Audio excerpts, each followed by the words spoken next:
Penelitian TRIME tahun 2019 diawali dengan acara pelepasan tim penelitian yang dilakukan langsung oleh Kepala LIPI, Bapak Pelaksana Tri Handoko, pada tanggal 18 November 2019, jam 9 pagi di Pelabuhan Perikanan Samudra Nisam Sahman, Jakarta.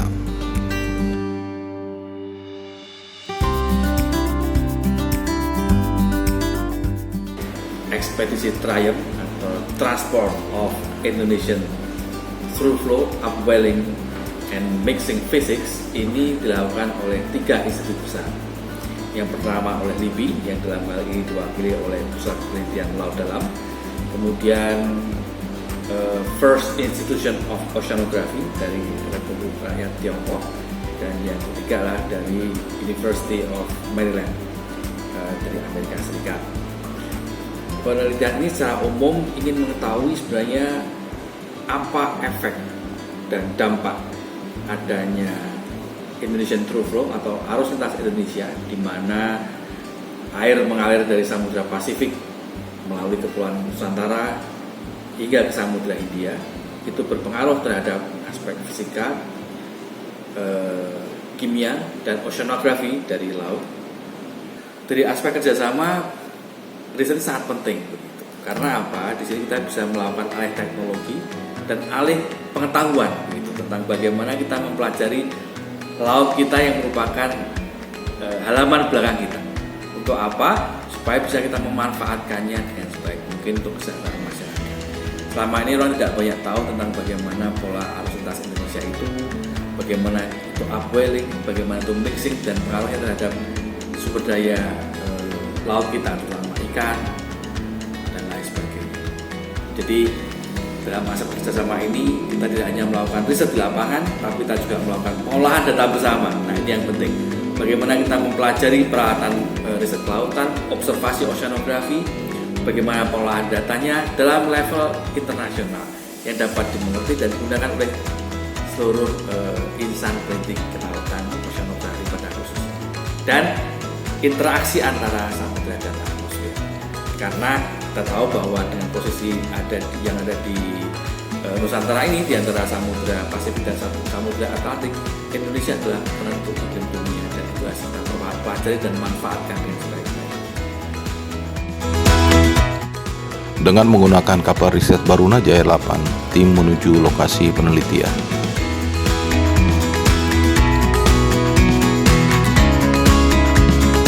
Perkenalkan, nama saya Muhammad Fadli. Saya adalah Chief Party dari kegiatan Triumph pada tahun 2018 sampai tahun 2020 saat ini. Pada tanggal 18 November sampai tanggal 24 Desember tahun 2019, kami telah melakukan pelayaran ilmiah yang diberi nama Through Flow atau Transport Indonesian Seas, Upwelling, and Mixing Physics atau yang disingkat dengan nama Triumph. Pelayaran ini terbagi menjadi 2 fase. Fase pertama, kami memulai pelayaran dari Jakarta menuju Selat Sunda, lalu ke Samudra Hindia, bergerak ke arah timur dan berakhir di Pelabuhan Banyuwangi.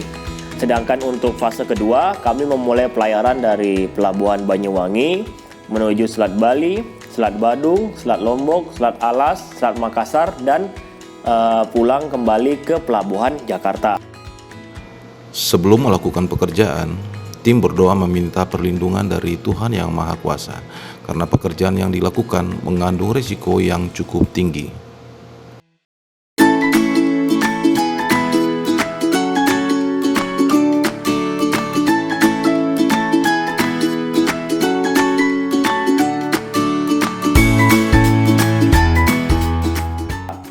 Pada fase pertama, kami melakukan beberapa kegiatan, yaitu 1. Perawatan mooring permukaan atau surface mooring yang dinamakan dengan Rama Mooring, yang merupakan jaringan mooring global yang berada di Samudra Hindia.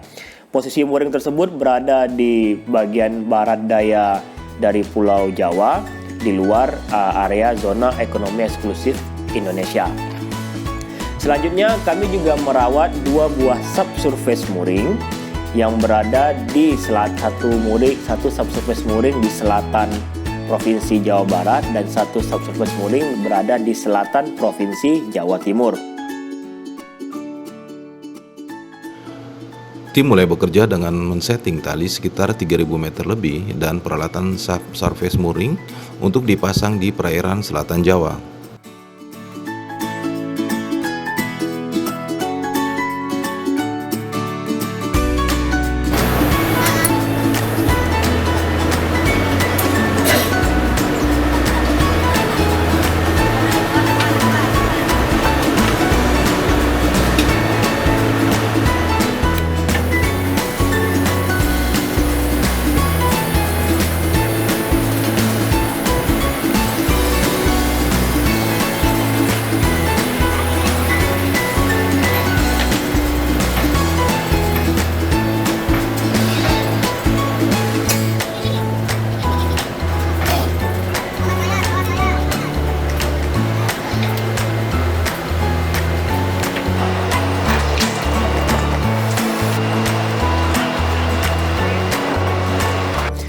Sedangkan di pekerjaan fase kedua dari jalur Pelabuhan Banyuwangi, Selat Bali, Selat Lombok, Selat Alas, Makassar, kami melakukan beberapa kegiatan, yaitu pertama kami merawat 3 buah TRBM, Trawl Resistant Bottom Mooring atau mooring dasar yang memiliki bentuk sangat berbeda dengan subsurface mooring yang berbentuk bola dan tali. Nah, kami merawat 3 buah TRBM yang berada di Selat Bali, Selat Badung, dan Selat Alas. Selain itu, kami juga melakukan perawatan terhadap 2 buah mooring yang berada di Selat Lombok dan 2 buah mooring yang berada di Selat Makassar. Mooring-mooring ini dilengkapi dengan sensor CTD untuk mengukur suhu dan salinitas, dan juga dilengkapi dengan sensor ADCP untuk mengukur arus laut. Apa fungsi dan tujuan dari mooring ini? Yaitu kita ingin mengkaji, kita ingin mempelajari variabilitas arus lintas Indonesia yang berawal dari Samudra Pasifik mengalir ke Samudra Hindia melewati perairan Indonesia. Selain itu, kita juga ingin mempelajari proses upwelling yang terjadi di perairan Indonesia, dan juga yang terakhir adalah proses mixing atau percampuran, yang mana ketiga proses ini mempengaruhi kondisi iklim di Indonesia dan benua Asia, yang mempengaruhi kesuburan yang berkaitan dengan perikanan dan membentuk ekosistem pesisir dan laut dalam di perairan Indonesia. Masih banyak hal yang belum terpetakan, masih banyak hal yang belum terpelajari, sehingga dilakukanlah penelitian menggunakan peralatan mooring seperti ini.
Selain perawatan mooring, kami juga melakukan pengukuran profil vertikal massa air dan pengambilan sampel air menggunakan alat yang namanya CTD dan rosette bottle atau botol rosette.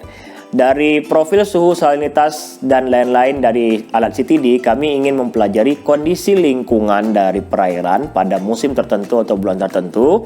Dari pengambilan sampel air menggunakan rosette bottle, kami ingin mempelajari kondisi nutrisi di lautan, kandungan nutrien, terus mengkoleksi bakteri atau mikroorganisme laut dalam yang masih banyak belum terpetakan sampai saat ini, mempelajari kandungan mikroplastik di perairan Indonesia. Ini merupakan salah satu pencemar yang lagi sumber pencemaran atau salah satu pencemar yang lagi hit saat ini, yaitu mikroplastik. Dan juga kami mengkoleksi plankton. Nah, pekerjaan CTD dan Photoresin ini dilakukan di 48 lokasi di Samudra Hindia dan Selat Makassar. Nah, pekerjaan terakhir yang kami lakukan selama ekspedisi Triumph tahun 2019 adalah pengambilan sampel inti sedimen atau core sedimen menggunakan gravity core. Kami mencoba menurunkan alat ini di beberapa tempat, namun kami mendapatkan 3 tempat yang berhasil mendapatkan sedimen inti sepanjang 300 cm yang berada 1 buah di Samudra Hindia dan 2 buah di Selat Makassar sisi barat atau di sisi Kalimantan. Apa yang ingin kami kaji dari gravity core ini atau dari inti sedimen ini adalah kita ingin mempelajari bagaimana kondisi Arlindo pada masa lampau. Kira-kira dari 300 cm core yang kita punya, kita bisa mengetahui sampai 7.000 tahun yang lalu bagaimana kondisi Arlindo pada saat tersebut. Pada saat ini analisa data dan sampel masih terus dilakukan dan diharapkan dalam 1-2 tahun berikutnya kami sudah bisa menerbitkan publikasi-publikasi yang menjelaskan bagaimana kondisi arus lintas Indonesia, Arlindo, bagaimana fenomena upwelling, bagaimana fenomena percampuran massa air, bagaimana kondisi lingkungan laut, potensi bakteri laut dalam, status pencemaran mikroplastik, kesuburan perairan, dan kondisi Arlindo di masa lampau. Penelitian ini akan dilangsungkan sampai tahun 2021 dan kami berharap ini bisa berjalan dengan